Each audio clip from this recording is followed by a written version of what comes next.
மாதா பிதா குரு தெய்வங்கள் திருவடிகளை போற்றி. ஸ்ரீ காஞ்சி மகா பெரியவார் திருவடிகளை போற்றி.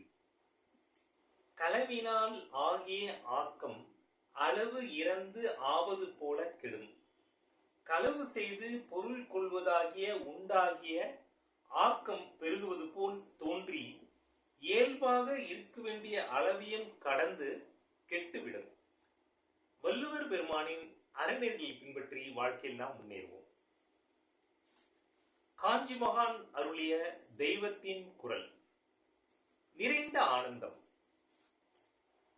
வர்ண பகவானின் புதல்வர் பிருகு தன் தந்தையிடம் சென்று, நீங்கள் சொன்னபடி நான் இத்தனை நாட்களாக தபஸ் பண்ணினேன், இப்போதெல்லாம் நடுநடுவே ஏதோ ஒரு விதமான ஆனந்தம் ஏற்படுகிறதே, இது என்ன என்று கேட்டாராம்.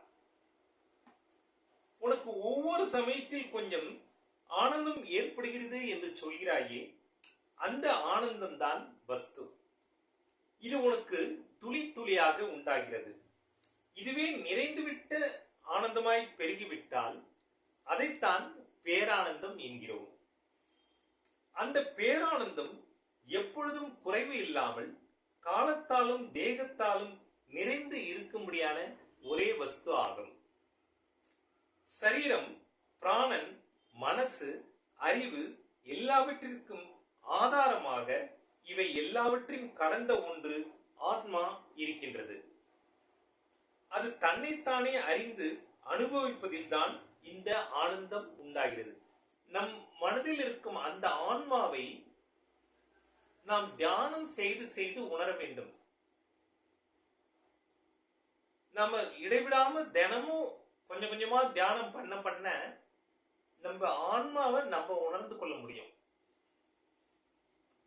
அந்த ஆன்மாவோட இயல்பு தன்மை என்னன்னு நம்மளுக்கு தெரியும். நம்ம பிறவி எதுக்காக நம்ம பிறந்திருக்கோம், இந்த பிறவியில் நம்ம என்ன செய்யணுங்கிறதெல்லாம் நம்ம ஜபம் இப்படி தினம் ஒரு 10 நிமிஷம் தியானம் பண்ணணும். இப்படி தியானம் பண்ண பண்ணதான் அதெல்லாம் நம்மளால உணர முடியும் என்று வர்ண பகவான் தன் மகன் பிருகுவிடம் சொன்னாராம். இப்படி ஒரு உபனிஷத் கதை இருக்கிறது. இந்த கதை உபனிஷத்தில் வருகிறது.